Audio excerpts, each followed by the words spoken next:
Hello friends, ఈ కథ మీకోసంలో ఈరోజు మనం చూడబోయే కథ వినాయకుని ఆశీర్వాదం. గోకులం అనే గ్రామం పచ్చని పొలాలు, అందమైన ప్రకృతితో నిండుగా ఉండేది. ఆ గ్రామంలో ప్రతి సంవత్సరం వినాయక చవితి పండుగను ఎంతో ఉత్సాహంగా, ఆనందంగా జరుపుకునేవారు. పిల్లలు, పెద్దలు అందరూ కలిసి గణపతిని పూజించడం, నూతన విగ్రహాన్ని తయారు చేయడం, గ్రామం మొత్తం పూలతో అలంకరించడం అన్నీ ఒక పెద్ద పండుగ సంబరాల్లా ఉండేవి. అనిల్, దీప అనే ఇద్దరు స్నేహితులు ఆ పండుగను చాలా ఇష్టపడేవారు. అనిల్ చాలా చురుకైనవాడు, పండుగ ఏర్పాట్లలో ముందుండేవాడు. ఇక దీప అందరి సహాయ సహకారాల్లో పాల్గొని స్నేహపూర్వకంగా అందరితో కలిసి ఉండేది. ఈసారి వినాయక చతుర్థి పండుగను మరింత అద్భుతంగా చేసుకోవాలని గ్రామంలోని పిల్లలు, పెద్దలు అందరూ నిర్ణయించుకున్నారు. అయితే అందరూ కలిసి గ్రామ మధ్యలో ఒక పెద్ద గణపతి విగ్రహాన్ని తయారు చేశారు. ఆ విగ్రహం చాలా అందంగా ఉంది. గ్రామస్తులు చాలా ఆనందించారు. గ్రామం మొత్తం పూలతో, దీపాలతో చక్కగా అలంకరించారు. అంతా సంతోషంగా ఉండగా పక్క గ్రామం నుండి సమాచారం వచ్చింది.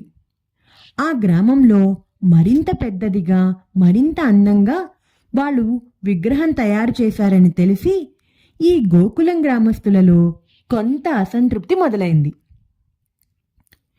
అనిల్, దీప కూడా ఆ మాటలు విని విచారం చెందారు. మన గణపతి విగ్రహం పెద్దది కాదు, వాళ్ళది ఇంకా అందంగా ఉంది అని అనిల్ ఆలోచించసాగాడు. కొంతమంది పెద్దలు కూడా ఈ మాటలు విని అసంతృప్తి చెందారు. కానీ ఆ సమయంలో గ్రామ పెద్దలు పిల్లలకి ఒక మంచి పాఠం చెప్పారు. గ్రామ పెద్దలు చెప్పారు, వినాయకుడి పూజలో విగ్రహం పరిమాణం అంత ముఖ్యమేమీ కాదు. మనం చేసే మంచి పనులు, సహాయ సహకారాలే వినాయకుడికి నిజమైన పూజ. మన మనసు పచ్చదనంతో, మంచి పనులతో ఉంచామంటే గణపతి ఆనందిస్తాడు. ఈ మాటలు అనిల్, దీపకు ఎంతో నచ్చాయి. వారు ఆలోచించి పర్యావరణానికి హాని కలిగించే ప్లాస్టిక్ విగ్రహాలను ఉపయోగించకుండా మట్టితో గణపతి విగ్రహం తయారు చేయాలని నిర్ణయించుకున్నారు. అలాగే పండుగ రోజు పేద పిల్లలకు పుస్తకాలు, బట్టలు ఇవ్వాలని అనుకున్నారు. దీప, అనిల్ తమ స్నేహితులతో కలిసి అందరి సహాయంతో ఈ పని మొదలుపెట్టారు. ఇక పండగ రోజు రాగానే వారు తయారు చేసిన మట్టి గణపతి విగ్రహం మామూలుగా కనిపించినా వారి సేవా కార్యక్రమాలు అందరినీ ఆశ్చర్యపరిచాయి. అనిల్ పేద పిల్లలకు పుస్తకాలు ఇచ్చాడు. దీప పేదవారికి బట్టలు పంపిణీ చేసింది. అంతేకాకుండా అనాథల ఆశ్రమానికి భోజనాల ఏర్పాట్లు చేశారు. వారి పూజ వినాయకుడికి ఎంతో నచ్చింది. అప్పటికే ఒక అద్భుతం జరిగింది. పూజ సమయంలో చిన్న మట్టి విగ్రహం మెరిసిపోవడం ప్రారంభించింది. ఆ మెరుపు చూసి అందరూ ఆశ్చర్యపోయారు.